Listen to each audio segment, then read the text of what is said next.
It kind of just puts Karen in her place. And we will clear the lots, absolutely, in the city and in the county. We are working together. Both levels of government are working in unity. Months? Is it like we that's the answer that we got, and that's where we're all hanging on? Yes. So if you're telling us now faster, is it 6 months? Is it, I mean, all of our lives, rents, all this stuff is weighing on this. 6 months is no good. And the number one thing that we are going to do immediately, and you will see this happen, is to clear out the debris. And you know, we're concerned right now over the weekend because of the potential rain, but we are going to move as fast as we can, but we want you to be safe, and we want you to be back in your homes immediately. But the people are willing to clean out their own debris. It doesn't cost a lot. Yes, and they can. You should let them do it, because by the time you hire that. contractors, it's going to be 2 years. If a family... The people are willing to get a dumpster and do it themselves and clean it out. And they can. There's not that much left. It's all incinerated. That's right. And, you know, it's just going to take a long time if you do. You can do some of it, but a lot of these people, I know that guy right there that's talking. I know my people. You'll be on that thing tonight, throwing the stuff away, and your site it'll look perfect within 24 hours, and that's what he wants to do. He doesn't want to wait around for 7 months till the city hires some demolition contract that's going to charge him $25,000 to do his lot. Yeah.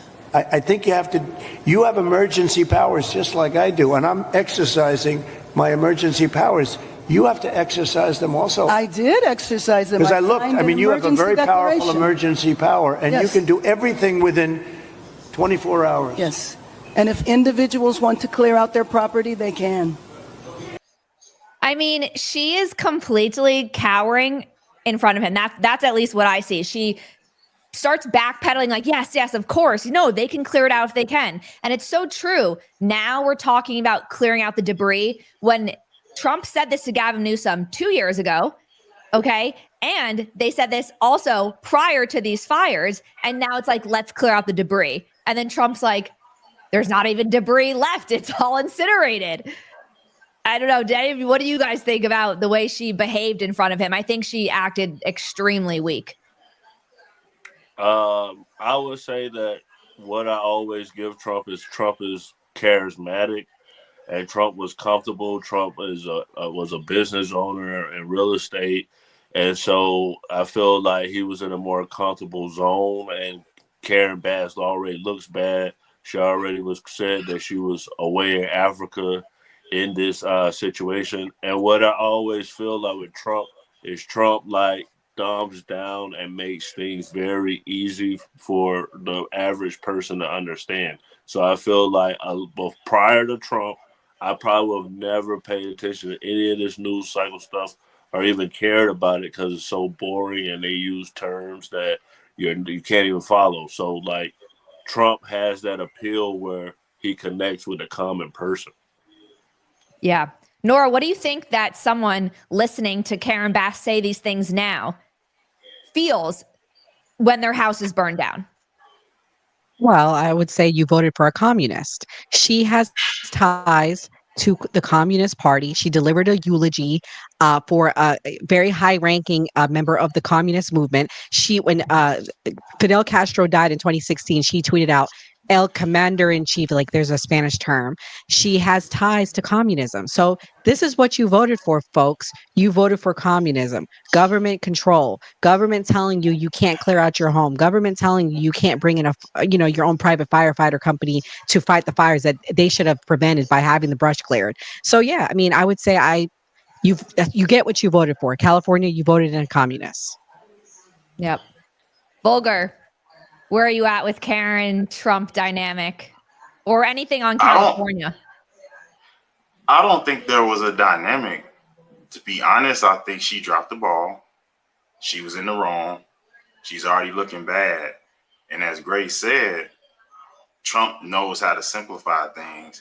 And she was just dead wrong, and he pointed it out. He didn't beat around the bush about it. Once he made sense, he's like, hey, why are you stopping these people when they can go ahead and start doing things? Get them the supplies they need, the dumpsters or whatever. That's just common sense. I don't care how alpha or whatever, you can't argue The only thing that she really could say, and the best thing she probably could say, is, "Hey, I dropped the ball. Let's figure out how to move forward from here." That's probably what she should have said. And then got like, "Hey, he has She's the not best going to admit idea." fault. Yeah, and get with Trump and get it Hmm. done. Yeah. No, she's But she's definitely so not. embarrassed she don't know how to admit it. Yeah, that's all that was. He Hmm. was right. Yeah. Yeah. And there's I believe there's a petition for her to resign, but I'm going to pivot quickly now. I want to talk about DI because this is kind of related. People are going around saying maybe she was a DI hire and all these things. I'm going to show you guys a clip of The View, what they're saying about how Trump, as we know, one of his executive orders is to end DEI. Yeah. Because Martin Luther King not only wanted racial equality, he wanted economic equality. Yeah. And that is something that people tend to miss. And I want to remind people that he said that Black Americans deserved reparations for the injustices they faced. He argued that reparations were a form of justice, in fact, not charity. And he said, quote, "It's all right to tell a man to lift himself by his own bootstraps, but it's cruel jest to say to a bootless man that he ought to lift himself by his own bootstraps." Yeah. And so in thinking about that, and Donald Trump saying things that this country would be a meritocracy, you're talking about a man who didn't become the president of the United States because of merit. He hasn't he had no political experience whatsoever. He had no business experience. He was given everything that he has. He is a legacy hire. He is, if anything, a DEI hire, a didn't earn it hire. And so, those were just some of the things that I was thinking about. Okay. I have way too much to say. Anyone want to jump in first? Vogel, you go first. Yeah, Boger. You know what? I think this is something we miss in the Black community. He's not a DEI legacy. I guess you could say legacy. He got his success right. And his parents should have given him a start, right? I never judged Trump off of him getting 100 million, whatever it was, from his father, because that's how things are supposed to. As a parent, you're supposed to give your kids that. You're supposed to set your kids up for the best. So I think that's where the fallacy, not fallacy, but that's where they fall wrong, and a lot of people fall wrong in saying that he had a silver spoon in his mouth. There's nothing wrong with that. Some of us start off with a lot. Some of us start off with a little. You got to deal with the cards you're dealt. Nora? And I will say, as far as the DEI, well, with the DEI, I'm like, let's get rid of it. She was saying something about King said something about it's cruel or mean to put certain things on the Black man. That's the cards we're dealt. I'm no longer sensitive to that. I think that we, to equal to wealth, we should work for it. We should start building. We should come together and build our own, and then come to the table. And then, you know what? I feel like we should come to the table, then talk about reparations or give something in exchange for it. Like, we can withhold, if we come up with some industry that's just crazy and the rest of America want it, hey, we'll let y'all have this, but y'all got to pay us reparations. We got to bring a negotiating tool to the table somehow. Go ahead, I'm done. Yeah, Nora? So for me, DEI doesn't benefit Black people. First of all, a statistic came out that said less than 4% of anything DEI related benefits Black people directly. Also, for me, DEI stands for dividing everyone in America. It is an ideology that just divides us further in America. It doesn't bring us closer together. I hate DEI in the workplace. I hate DEI as far as hiring people. It takes away from meritocracy. It takes away from having a culture where people want to like celebrate differences versus being forced to. It also takes away from productivity, because it came out that instead of them focusing on fighting and preventing the fires, they were planning these DEI events. They spent all this money on having these parades and these like parties for DEI instead of focusing on getting the job done and serving the people of California. So yeah, DEI, dividing everyone in America. Your turn, Grace. Sorry. First, I would defend Trump, and I would say DEI. He was definitely not a DEI hire, because I remember in 2016 my ex mother-in-law, who is white, was like, I was laughing that Trump was running. She was like, it's not a joke. Nobody took it seriously that I remember back then that Trump was really going to run. So I felt like Trump didn't have to go through a lot to get where he was at. As far as DEI and quoting Martin Luther King, he did say, I basically took us into a burning building because I asked for social justice, but I didn't ask for money. Now, I understand the Black MAGA Republicans when they say, okay, we got to build it up, this, and that. That's true. And I understand also some people don't want to be said that they got the job because that they were black. But what I would say is that if you go to the projects and hoods across America, I would think that you would say, okay, these kids probably need some help. It's not their fault that they're in this situation. And I'm not saying that DEI is the solution, but if something helps, that would be good. But I heard, and I don't mean to go on too long, that it mostly benefits white women and veterans. So I'm not sure. I heard that too. As I was researching this, the statistics say that yes, white women they benefit the most, and then it was LGBTQ after that. Mm-hmm. Then it was Asian women. Like Black people weren't on the top 5 of that list. So, how do you guys feel about that? Because to me, I'm like, I've heard the arguments on both sides that, that actually bothers me. See, even DEI is against us. Even that's just proves systemic racism even more. And then the other people are saying like, well, actually, see, we're not getting handouts. We are doing the work. And of course, I can't speak from actual experience because I'm a white woman. So what do you guys think about that argument? I'll speak from personal experience. And I talked about this on the TikTok live.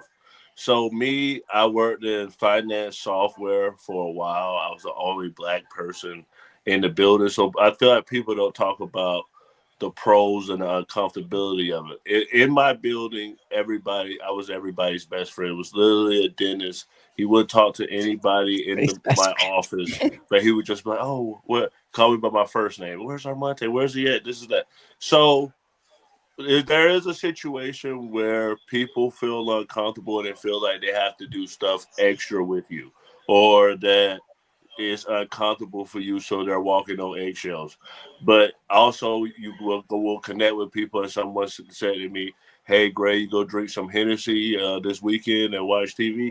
I thought it was funny. I didn't take it offensively. So I feel like in the workplace, it's going to be uncomfortable regardless. Do I feel like the law needs to be there to give people an opportunity that they might not get? I think that helps. So me as a black person, even if it benefits one person, I feel like, yeah. Nora, what do you think in response to that? And I also have a question, a follow-up as well.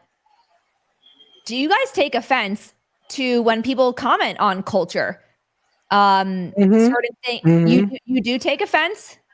Yes, because I work in corporate America, and I'll never forget when George Floyd passing happened. I was depressed and devastated for weeks. I mean, it was the most horrific thing I've ever seen in my life, watching that video and him screaming for his life for 9 minutes. And we can, debate on George Floyd. I don't really want to get into the semantics of it, but as a person of color and as a black woman, I was highly, highly, highly triggered by it.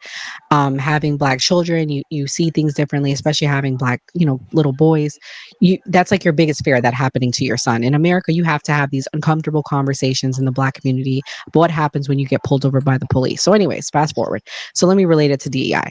So at my job, they had us come into meetings for weeks and talk about what our experience was like being black in America. And listening to my white managers talk about how they never knew this happened, and then the tone deaf things that they said made me very uncomfortable. And that is what DEI represents to me. It made us have these conversations at work that we probably should not have been having. And it made me look at my managers differently. And it made me not even want to work with them or partner with them or team up with them, because in that instance of them trying to talk about our differences, it just made me more uncomfortable. And then the culture of DEI the last 5 years in corporate America, having us attend these required trainings, having us talk about our differences instead of us talking about the things that bring us together, like the love of our country, the love for our family, the love for God, things like that. Things that should be bringing us together. And I don't think we should have God in the workplace, but hell, we shouldn't have DEI either. Okay. If we can't talk about Jesus in the workplace, we shouldn't be talking about no DEI stuff. And to me, that is what DEI represents. And it left a bad taste in my mouth. And as I did more research of it and the ideology behind it, I was just completely turned off. I feel like it's a hard in between though to be in. I want to point something out that you just said. When we try to either only speak on how similar we are or only talk on differences, it's like neither are actually good. Because why can't I celebrate the fact that white people, which we do, white people have culture, even though that's a huge argument, and that's a very, I think it's racist towards white people saying you guys don't have any culture. It's ridiculous. And then we go to other, if we go to other cities, or how if I were to put braids in my hair, which I used to do when I was a little girl, I would like go to let's say the Caribbean, and they would braid your hair. Yeah. Now I would can be see you looked like at that. like I'm racist. But I would be like, you're not allowed to do that anymore, as if Black people own Culture braids. appropriation. Yes. Yeah. So it, to me, I'm like, it's like you can't win either way. We have to talk about how different we are, and then we have to talk about how similar we are. I think it's weird again in terms of a hiring process or even in school, but it seems either we've really become just so sensitive and soft in a way that it's like, how do you even have these conversations? Vulgar. I mean, you just have to have them. I have no issue having these type of conversations. I'm not easily offended. I think it should be a free for all. Like when white people say certain comment, I'm not easily offended. I have white friends that say crazy things that a lot of Black people will be very offended by. But because I know we're genuinely close, I don't let that type of stuff bother me. Unless you're literally like we're mad at each other and you're literally trying to pick a fight with me. It's not exactly what you say. It's the fact you're picking a fight with me. I really don't get offended, and I agree. We need to get over some of the sensitivities but that's the environment now. It's incentivized. The society is incentivizing victimhood. The media networks. Here's the thing: the media networks are getting rich off of it. We are really the victims of it, but the media and these corporations are getting rich off this sensitive culture, because you got to think media networks get paid by what? Advertising, right? In order to advertise, you have to bring people to view what you're putting out there. If it's CNN or Fox or whatever. So what's it? White on white. There's probably more white on white police killings than white on Black police killings. But guess what? If you talk about it in the news, it's not going to bring people so that these companies get paid the networks for advertising. So it doesn't evoke provoking emotion in anybody. Exactly. So these media networks are profiting off of this, but we're the ones suffering. The American people are divided and suffering because of it. That's how you control people, right? Sorry, Gray. No, go ahead. Oh no, well, just I saying would that they just control say, people. That's all. You go. The truth hurts. So that's what I feel like the issue is. And then I get it's also who it's coming from, like what Vogler said. It's his friend saying something. If it's a stranger or it's on TV, you might take it a little bit more offensively. Like, Jenna, if you said something to me, I wouldn't take it that offensive. But like, I feel like if we look at the world, it's probably like the highest interracial couples we've ever seen. I mean, the stereotype is like the Black dude gets with the fat white girl. So I mean, like, it's basically like we're intertwined culturally, but we don't look at it as American culture. We kind of like separate it, and if the wrong person says the wrong thing, we're canceling them. And I just think it's because with social media now, people got a voice to complain about it now. Yeah, we're totally run by our emotions, and that is how you control someone.